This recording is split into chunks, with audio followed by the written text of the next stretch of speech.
이 아침 가운데 읽었던 성경 말씀 열왕기상 18장 41절서부터 46절의 말씀을 통해서 엘리야의 기도라고 하는 제목으로 같이 말씀을 나눕시다.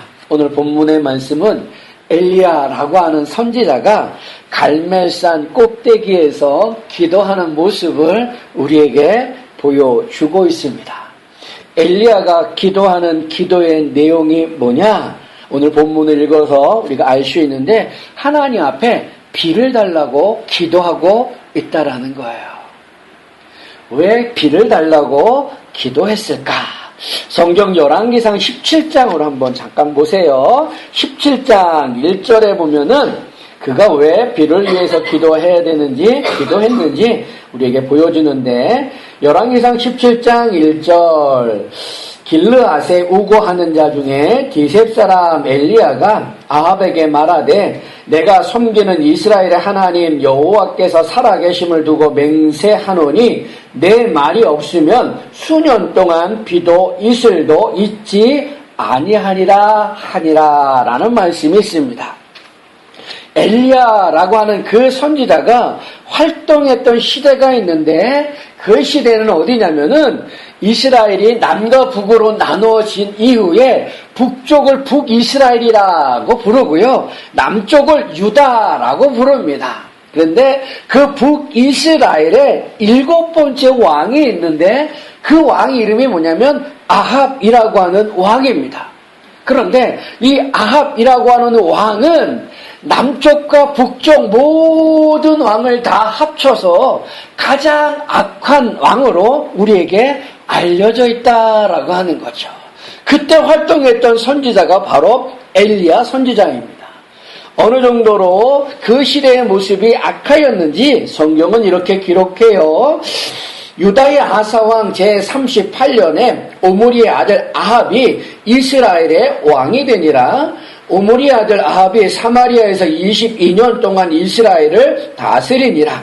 오므리의 아들 아합이 그의 이전의 모든 사람보다 여호와 보시기에 악을 더욱 행하여 느밧의 아들 여로보암의 죄를 따라 행하는 것은 오히려 가볍게 여기며 시돈 사람의 왕 엘바알의 딸 이세벨을 아내로 삼고 가서 바알을 섬겨 예배하고 사마리아의 건축관 바알의 신전 안에 바알을 위하여 제단을 쌓으며 또 아셀의 상을 만들었으니 그는 이전에 이스라엘의 모든 왕보다 심히 이스라엘 하나님 여호와를 노하시게 하였더라 라고 기록하고 있습니다.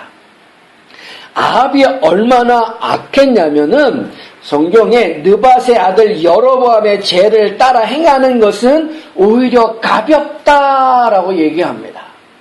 여로보암이라고 하는 왕이 있습니다. 솔로몬의 부하였는데 솔로몬이 자기 백성들을 온전히 사랑하지 못하는 모습 가운데 배반을 해버립니다. 그래서 그 여로보암을 중심으로 해서 열지파가 모여서 북이스라엘을 만들어요. 그런데 그 여로보암이 지었던 죄가 뭐냐면 자기 북이스라엘에 있는 백성들이 절기를 지키려고 예배를 드리려고 남쪽에 있는 예루살렘으로 자꾸 내려가는 거예요. 그걸 막기 위해서 북이스라엘의 그 남쪽의 경계선과 북쪽의 경계선에 무엇을 만드냐면은 송아지 우상을 만들어 놓습니다. 그러면서 하는 말, 이것이 너희의 하나님이다. 그러니 예루살렘까지 내려갈 필요가 없으니 너희들이 가까운 곳에 가서 제사를 드려라, 절기를 지켜라 라고 말하고요. 아무나 돈만 주면은 제사장으로 삼긴다는 거예요. 제사장으로 세워준다라고 하는 거예요. 그리고 절기도 자기의 마음대로 바꿔버린다라는 거죠. 그래서 원래 율법을 통하여 하나님이 주신 그 절기를 지키지 못하고 그 여로보암이 만들어 놓은 그 절기를 지키게 되어진다는 거죠. 그게 바로 여로보암이 지은 죄예요. 우상 숭배를 할 뿐만 아니라 아무나 제사장이 되게 하였고 하나님이 주신 절기를 자기 마음대로 바꿔놓는다라는 거예요. 그런데 아합의 죄는 그 여로보암의 죄가 오히려 가볍다라고 말한다는 거죠. 그러면서 성경에 기록한 것이 무엇이냐면 시돈 사람의 왕 옛바알의 딸 이세벨을 아내로 삼는다라고 얘기해요. 시돈 사람의 왕 옛바알이 있습니다. 그의 딸을 아내로 왕비로 받아들입니다. 그걸로 끝나는 것이 아니라 그 시돈 사람의 섬기는 우상들을 가지고 온다는 거죠. 그게 바알신, 아세라신이라고 하는 거예요. 그리고 북이스라엘의 수도인 사마리아에 바알 신전을 만들어 놓고 아세라 신전을 만들어 놓고 거기에 제사한다는 거죠. 분명한 것은 북이스라엘 백성들도 하나님의 백성이라는 거죠. 하나님의 선택하여 부르신 백성이라고 하는 거죠. 그럼에도 불구하고 그들은 하나님을 저버리고 우상 숭배를 할 뿐만 아니라 더 악한 일들을 한다는 거예요. 그 일들을 하게끔 만든 사람이 누구냐? 여로보암 왕이고 바로 아합 왕이라고 하는 거죠. 이 아합 왕 때는 그 어느 때보다도 하나님이 노하시게 하였더라는 성경의 말씀을 통하여서 아주 우상 숭배가 크게 달할 정도라는 거죠. 그때 엘리야가 활동하는 거예요. 그러면서 북이스라엘에 경고한 게 뭐냐면은 내가 내 말이 없으면 수년 동안 비도 이슬도 있지 않을 것이다 라고 말씀한다는 거죠. 과연 몇 동안 비가 오지 않았을까? 3년 6개월이에요. 3년 6개월 동안 비가 오지 않았다라고 한다면 그 시간 속에 살고 있었던 많은 사람들의 삶이라고 하는 건 피폐해질 수밖에 없다라는 거죠. 이스라엘이 있는 그 팔레스타인 지역에는 우기와 건기가 분명하게 나눠져 있습니다. 그런데 우기에도 비가 오지 않는다는 거예요. 그리고 엘리야가 말한 게 뭐냐면 이슬도 있지 아니하리라 라고 말씀한다는 거죠. 건조한 팔레스타인 땅 가운데는 북쪽으로 올라가면은 헬몬이라고 하는 산이 있습니다. 그 산 꼭대기에는 얼음이 있어요. 눈이 있어요. 그 얼음과 눈 때문에 이슬이 팔레스타인 지역 가운데 촉촉하게 내릴 수 있다는 거죠. 그 이슬을 통하여 농사를 지을 수 있다는 거예요. 그런데 그 이슬도 없다라고 말한다는 거죠. 얼마나 하나님께서 노하셨으며 또 북이스라엘 가운데 얼마나 극한 그 심판의 모습을 보여주시는가라는 걸 알 수 있다는 거죠.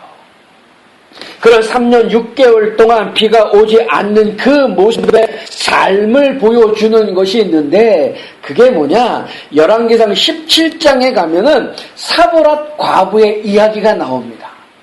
사보랏이라고 하는 그 지역 가운데 살고 있는 과부의 이야기가 한편 등장합니다.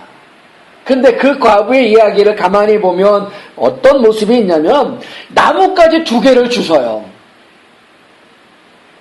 그걸 땔감으로 해서 한 움큼 남아있는 가루와 병에 있는 그 기름을 통하여서 마지막으로 음식을 먹고 그 아들과 죽으려고 한다는 거죠.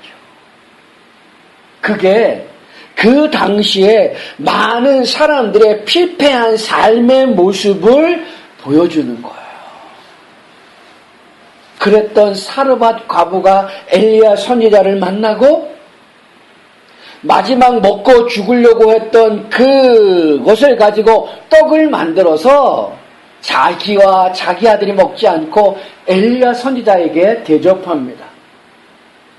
그 일을 통하여서 그의 쌀통에는, 밀가루통에는 그 가루가 꺼내지 않고 기름병에는 기름이 떨어지지 않은 놀라운 일들이 일어나는 걸 볼 수 있어요. 그런데 그들의 삶이 어땠느냐? 사르밧 과부가 엘리야를 만나기 전에 그 형편이 일반적인 사람들의 삶의 형편이라는 거예요. 그런 고난이 끝나기 위해서는 아합 왕이 섬기고 있는 우상의 문제가 해결되어져야 한다는 거죠. 그래서 엘리야 선지자가 아합 왕을 찾아가요. 그래서 그에게 말했던 것이 뭐냐면, 갈멜산에 당신이 섬기는 바알과 아세라 선지자들을 모으고 또 내가 섬기는 그 하나님을 모시고 함께 참 신이 누구인가 한번 겨뤄보자라고 얘기한다는 거죠. 증명해보자라고 얘기한다는 거예요. 그래서 아합 왕이 정한 날에 백성들을 다 모으고 바알 선지자 400명, 아세라 선지자 450명, 도합 850명의 선지자와 그리고 엘리야 선지자가 영적인 싸움을 합니다. 과연 어떤 신이, 누구가 섬기는 신이 참 신이냐라고 하는 것을 겨뤄본다는 거죠. 근데 그 방법이 뭐냐? 각자 제단을 쌓는 거예요. 바알과 아세라 선지자들이 제단을 쌓고 엘리야가 제단을 쌓고 그 제단 위에 나무를 올려놓고 그리고 그 위에 송아지를 잡아서 각을 뜹니다. 그리고 그 위에 올려놓는 거예요. 그리고 불을 붙이지 않는 거예요. 불을 붙이지 않고 그 제물을 자기가 섬기는 신에게 기도해서 하늘에서 불이 내려 그 제단에 있는 송아지를 태우면 그 신이 참 신이다 라고 하는 것을 증명하자라고 얘기합니다. 그래서 850명의 바알과 아세라 선지자들이 아침부터 저녁까지 기도합니다. 하늘을 향하여 기도합니다. 아세라 신이여, 바알 신이여, 내려오셔서 이 제물을 태워주십시오. 기도해요. 근데 아무 일도 일어나지 않습니다. 그러니까 바알과 아세라 선지자 그들은 자신의 몸을 막 학대합니다. 자신의 몸을 칼과 창으로 상하게 하면서 기도하는 거예요. 근데 놀라운 건 아무 일도 일어나지 않는다는 거예요. 해가 저무는 저녁쯤에 엘리야가 나섭니다. 엘리야가 12개의 돌을 가지고 제단을 쌓고요. 그 위에 나무를 올려놓고 그리고 제단 주변에 15리터 되는 도랑을 팝니다. 그리고 그곳에 물을 붓고요. 송아지를 각을 떠서 올려놓고 또 사람들에게 말을 해서 통 넷에 물을 가득 채워서 각을 뜬 송아지와 나무에 부으라라고 얘기합니다. 한마디로 엘리야 선지자의 그 제단에는 물로 축축하다는 거야. 물로 흥건하다라는 거죠. 그렇게 해놓고 엘리야 선지자가 하나님 앞에 기도합니다. 뭐라고 기도하냐면 여호와여 내게 응답하소서. 내게 응답하소서. 이 백성에게 주 여호와는 하나님이신 것과 주는 그들의 마음을 돌이키심을 알게 하옵소서라고 기도한다는 거예요. 그랬더니 열왕기상 18장 3절의 말씀을 한번 보십시오. 38절의 말씀. 이에 여호와의 불이 내려서 번제물과 나무와 돌과 흙을 태우고 또 도랑의 물을 핥는지라 라고 말씀하고 있어요. 원래 엘리야가 세웠던 그 제단의 모습은 어땠습니까? 물로 가득합니다. 물로 축축합니다. 아예 그 제단 옆에 도랑까지 파놓고 거기에 물이 채워져 있다라고 하는 거죠. 송아지에도 물이 잔뜩 내려져 있고요. 그 송아지를 태워야 하는 그 나무까지에도 물로 축축하다라고 하는 거예요. 그런데 하나님 앞에 드렸던 그 기도 가운데 여호와의 불이 하늘에서 내려와서 번제물과 나무와 돌과 흙과 도랑의 물까지 다 태워버린다. 도랑의 물은 바짝 말아버린다는 거야. 물로 축축했던 그 번제물은 다 태워진다라고 하는 거죠. 심지어 성경에 보니까 돌과 흙까지 태웠다라고 얘기하는 거예요.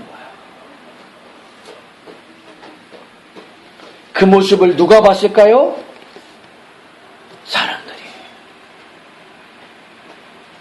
바알과 아세라 선지자를 쫓으며 자기의 소원과 자기의 되었던 삶 가운데 풍족한 것을 요구하며 하나님을 등지고 하나님을 저버리고 바알과 아세라를 쫓았던 그들의 모습이 바로 하나님을 보게 된다라고 하는 거죠. 참신, 참 하나님을 보게 된다라고 하는 거예요. 그래서 여호와 하나님이 참신이다, 여호와 하나님이 참신이다라고 말하면서 바알과 아세라 선지자를 죽이라라고 떠드는 것이 사람들이에요. 그래서 열왕기상 18장 40절에 보면 엘리야가 그들에게 이르되 바알의 선지자를 잡되 그들 중 하나도 도망하지 못하게 하라 하매 곧 잡은지라 엘리야가 그들을 기손 시내로 내려다가 거기서 죽이니라. 3년 6개월 동안의 그 간호, 그래서 사르밧 가부가 겪었던 그 고난과 그 힘듦과 그 어려움의 문제가 뭐였습니까? 바로 그 우상 숭배 문제였어요. 근데 그 우상 숭배의 문제를 지금 갈멜산에서 참신이 누구냐, 어떤 신이 참신이냐라고 하는 걸 통하여서 여호와 하나님이 참신 되심을 보여준다라고 하는 거죠. 그 사람들이 그걸 보는 거예요. 하나님이 참신이구나. 그 이야기 다음에 바로 오늘 본문의 이야기, 열왕기상 18장 41절서부터 48절의 말씀이 등장하는 거예요. 그게 뭐냐? 엘리야의 기도라고 하는 거죠. 이제 우상 숭배의 문제가 해결되어졌잖아요. 그래서 하나님 앞에 기도하는 거예요. 하나님 비를 주십시오. 왜 비를 달라 그랬을까요? 왜 비를 달라 그랬을까요? 누구 때문에? 백성들.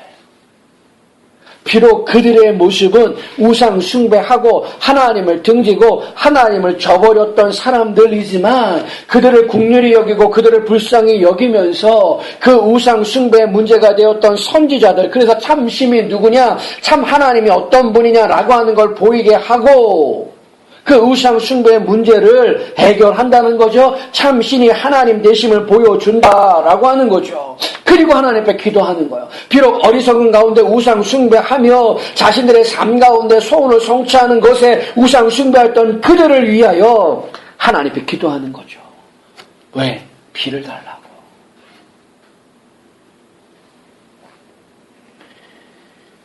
우리가 이런 모습을 보면서 이런 생각을 할 수도 있습니다.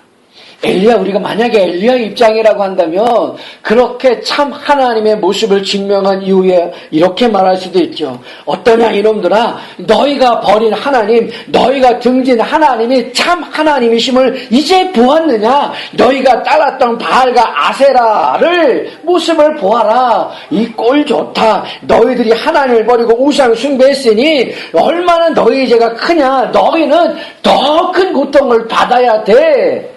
라고 하지 않았다는 거예요.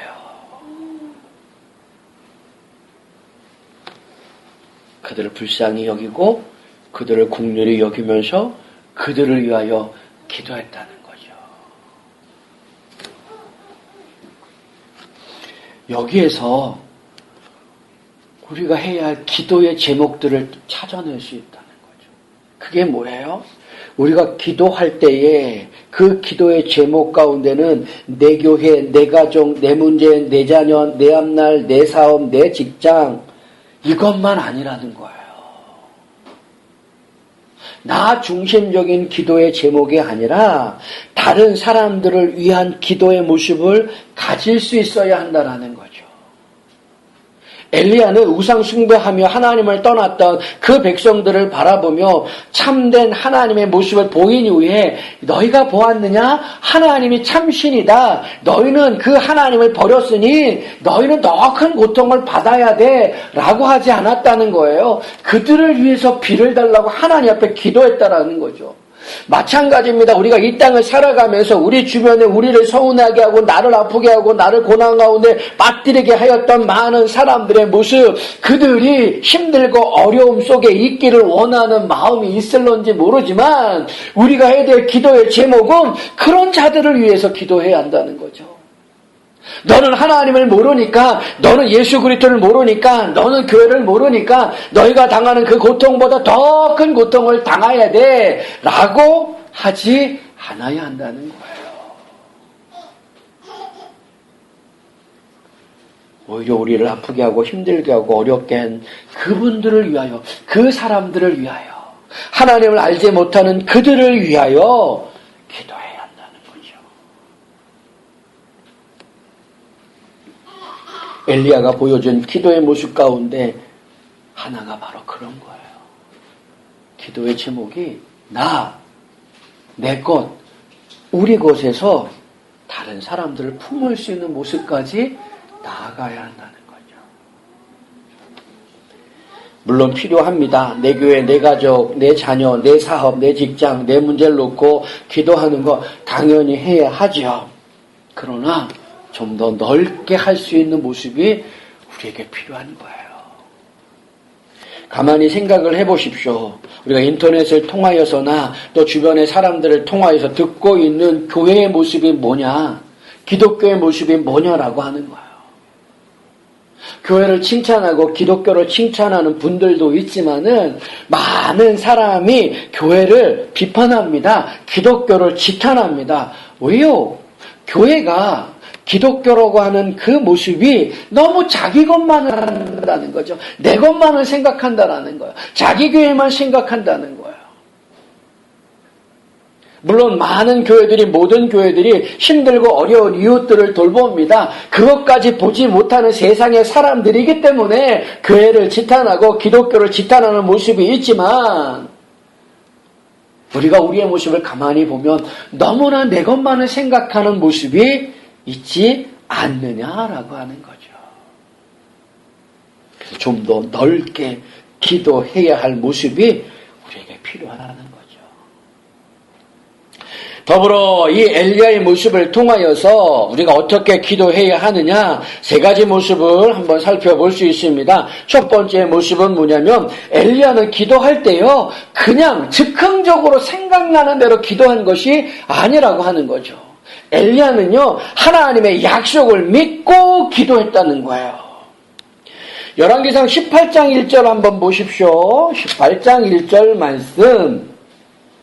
많은 날이 지나고 제3년에 여호와의 말씀이 엘리야에게 임하여 이르시되 너는 가서 아합에게 보이라, 내가 비를 지면에 내리리라 라고 말씀하고 계신다는 거예요. 하나님께서 엘리야에게 주셨던 말씀은 뭐냐? 내가 비를 지면에 내리리라 라고 말씀하셨다는 거죠. 엘리야는 그 말씀을 믿고 지금 하나님 앞에 비를 달라고 기도하고 있다라는 거죠. 즉흥적으로 생각나서 기도하는 것, 감정적으로 생각나서 기도하는 것이 아니라 그의 기도는 하나님의 말씀을 근본으로 해서 하나님의 약속을 기반으로 해서 하는 기도의 모습을 보여주고 있다는 거예요.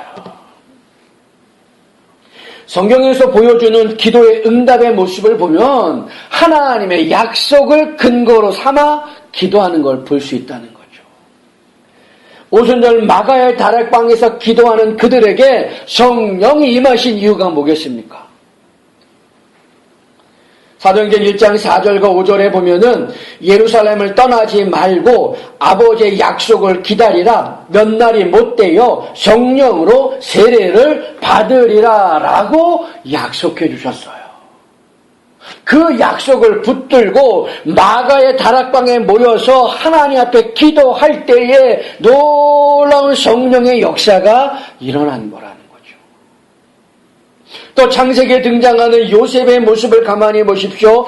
요셉이 긴 시간 동안 인내하면서 하나님 앞에 무엇을 기도했겠습니까? 그가 보았던 꿈입니다. 그가 보았던 비전입니다. 하나님이 보여주셨던 그 꿈, 하나님이 내게 보여주셨던 그 비전이 이루어지기를 긴 시간 동안 붙들고 기도하지 않았겠습니까? 엘리야의 기도는 하나님의 약속을 믿고 기도하는 거예요. 즉흥적으로, 감정적으로, 욕심에 따라 생각나는 대로 기도한 게 아니라 약속을 근거해서 말씀을 붙들고 기도했다는 거죠. 그렇다면 우리의 기도는 어떠해야 할까요? 우리도 하나님의 약속을 근거해야죠. 하나님의 약속이 어디 있어요? 성경이잖아요. 이 성경에 무엇을 약속하셨는지, 무엇을 말씀하셨는지 그 약속을 붙들고 기도하기 위해서는 성경의 말씀을 알아야 하잖아요. 그 약속의 내용들을 알아야 하잖아요. 그래서 하나님의 말씀을 가까이 하고 그 말씀을 붙들고 그 말씀을 근거 삼아서 하나님 앞에 기도하는 거예요. 그게 우리가 해야 될 기도의 모습이에요. 그래서 요한일서 5장 14절의 말씀을 보면 그를 향하여 우리의 가진 바 담대한 것은 이것이니 그의 뜻대로 무엇을 구하면 들으심이라 라고 말씀한다는 거예요. 그의 뜻대로 구하면 그의 뜻이 뭐겠습니까? 약속 아니겠습니까? 하나님의 말씀 아니겠습니까? 그런 하나님 말씀을 가까이 하고 이 말씀이 무엇을 약속하는지 살펴보고 묵상하고 배우며 그 배우고 알고 깨달은 것을 근거 삼아서 하나님 앞에 기도해야 한다는 거죠. 그걸 엘리야가 보여주고 있어요. 두 번째로 엘리야를 통해서 볼 수 있는 모습은 뭐냐면 실제적으로 기도해야 한다는 거예요. 42절 말씀 한번 보십시오.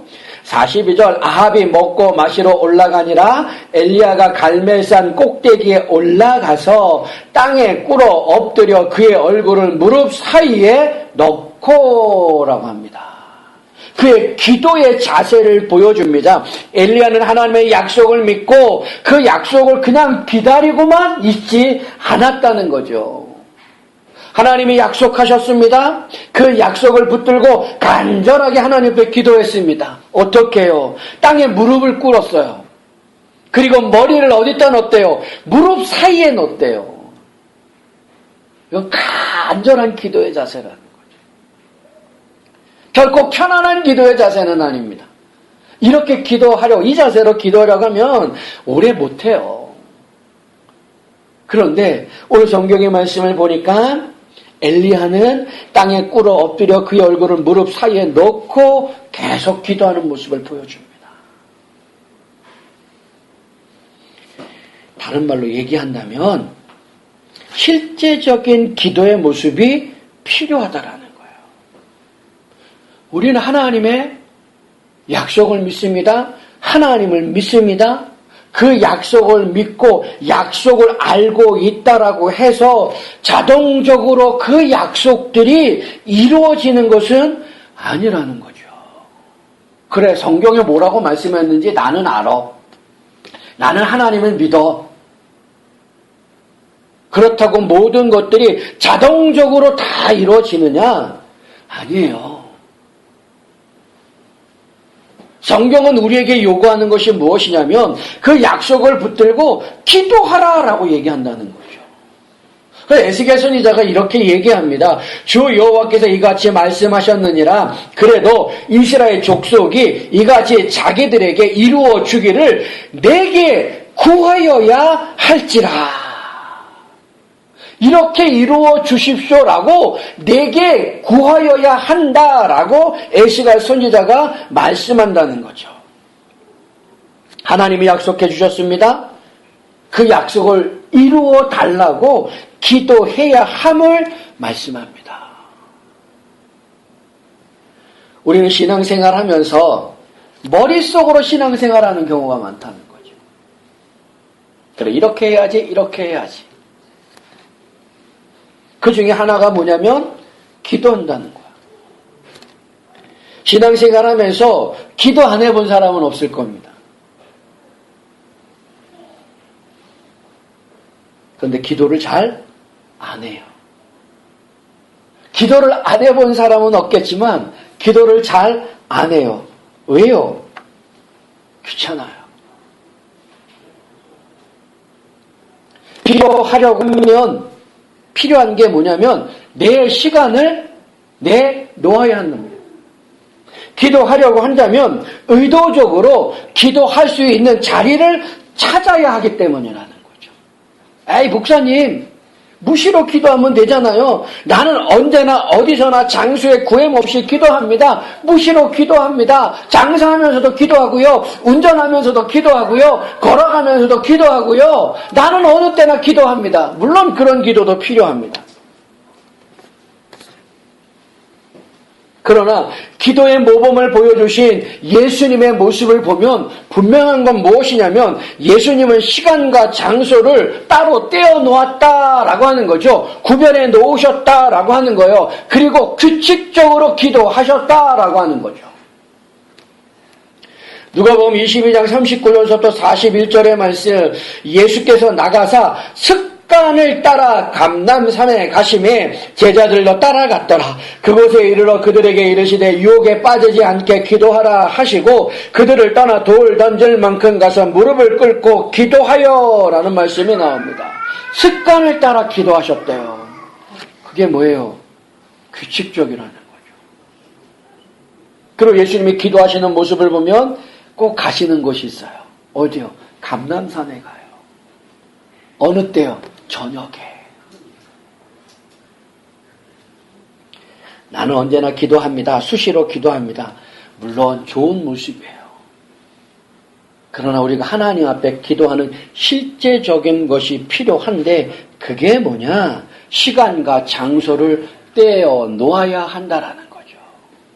우리의 일상의 삶, 바쁜 일상의 삶 가운데서 하나님 앞에 기도할 시간과 하나님 앞에 기도할 장소를 떼어 놓아야 한다라고 하는 거예요. 오늘 본문에 보여주는 엘리야가 어디서 기도합니까? 갈멜산 꼭대기에 가서 기도합니다. 왜 하필 거기 가서 기도해요? 집에 가서 편하게 기도하지. 장소와 시간을 구별한다라고 하는 것은 하나님 앞에만 기도한다라고 하는 나의 의도의 모습이 담겨져 있다는 거죠. 이런 게 필요해요. 실제적인 기도가 필요해요. 우리가 무시로 기도한다라고 했을 때 얼마나 깊이 기도하겠습니까? 하나님 앞에 기도할 장소가 따로 정해져 있지 않다면 우리는 기도할 때 많은 방해를 받을 수밖에 없다는 거죠. 그래서 엘리야의 모습을 통하여서 실제적으로 기도하는 것이 필요하다는 거예요. 세 번째 마지막으로 보여지는 엘리야의 기도를 통하여 볼 수 있는 게 뭐냐면 끊임없는 끈기의 기도라는 거죠. 엘리야 선지자 기도가 단번에 이루어진 게 아니에요. 본문 43절 보십시오. 43절 그의 사환에게 이르되 올라가 바다 쪽을 바라보라. 그가 올라가 바라보고 말하되 아무것도 없나이다. 이르되 7번까지 다시 가라 라고 말합니다. 기도하고 바로 응답되어진 것이 아니라는 거예요. 그러면 가장 좋죠. 그러면 정말 좋죠. 그러면 기도하는 재미가 있죠. 근데 엘리야는 기도할 때 그 사환에게 뭐라고 얘기해요? 7번까지 가보랍니다. 그러니까 7번까지 가는 동안에 그 엘리야가 하나님 앞에 기도했던 그 기도의 응답의 흔적이 기도 응답의 모습이 없었다라고 하는 거죠.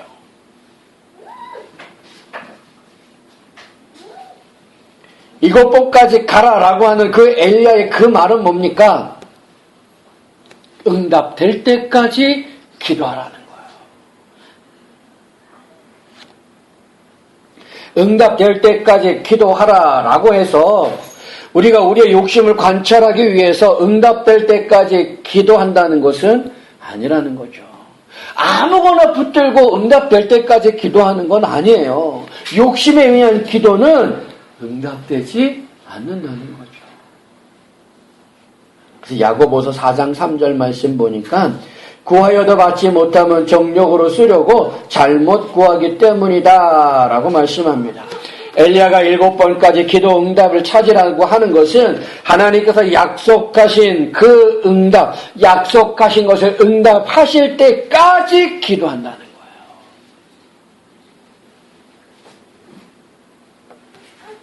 그게 우리에게 필요하다는 거죠.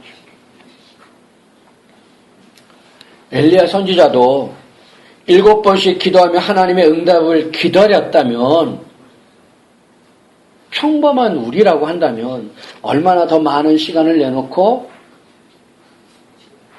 기도해야 하겠느냐는 거죠. 그런데 위로되는 게 있습니다. 그게 뭐냐면 기도에는 분명한 응답이 있다라고 하는 거예요. 야고보서 5장 17절 18절 말씀 보니까 엘리야는 우리와 성정이 같은 사람이로되 그가 비가 오지 않기를 간절히 기도한즉 3년 6개월 동안 비가 오지 아니하고 다시 기도하니 하늘이 비를 주고 땅이 열매를 맺었느니라 라고 말씀합니다. 야고보서가 말씀하는 엘리야의 모습은 뭐냐면 엘리야나 우리나 똑같다라는 거예요. 똑같은 성정의 사람이라고 한다는 거예요. 다른 게 특별하게 있는 게 아니다라고 얘기합니다. 그럼에도 불구하고 엘리야는 비가 오지 않기를 기도하였더니 3년 6개월 동안 비가 오지 않았고 그가 비가 오기를 간구하였더니 비가 오고 땅에 열매를 맺었다라고 얘기한다는 거죠. 그 얘기는 뭡니까? 기도에 대한 것은 분명한 응답이 있다는 거예요. 하나님의 응답이 있다라고 하는 거예요. 그래서 바울은 뭐라고 얘기하느냐? 우리가 선을 행하되 낙심하지 아니하고 포기하지 아니하면 때가 이름에 거두리라 라고 말씀한다는 거죠. 우리는 하나님의 약속을 붙들고 기도해야 합니다. 그리고 실제적으로 기도해야 돼요. 기도의 시간을 찾아내고 기도의 장소를 정하여 하나님 앞에 규칙적인 기도의 모습이 있고요. 우리가 기도하는 것이 응답되어질 때까지 하나님 앞에 기도해야 한다라고 하는 거죠. 그러면 분명한 것은 열매가 있다는 거예요. 그걸 거둔다는 거예요. 근데 우리는 한두 번 기도하다가 멈춰요. 왜? 아무 증명이 없으니까, 아무 흔적도 없으니까, 뭔가 기도하면 조금씩 변화되어지는 것이라도 나타나면 기도의 재미가 있을는데 그렇지 않다는 거예요. 뭐 어제나 오늘이나 똑같은 것 같이 느껴진다는 거죠. 그래서 기도하다가 포기해요.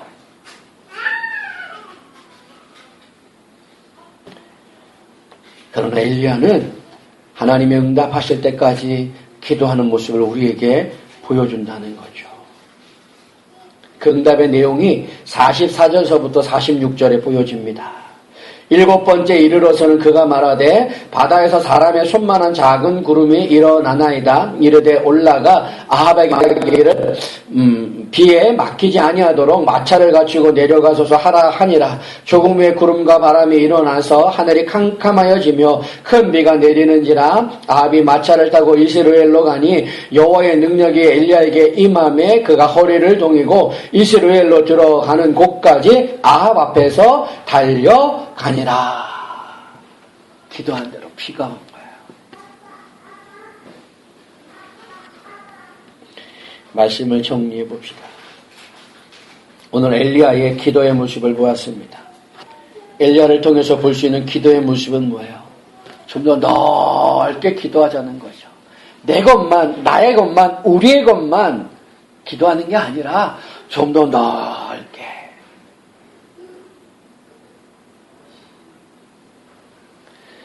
또한 우리가 기도할 때는 하나님의 약속을 근거해서 기도하는 겁니다.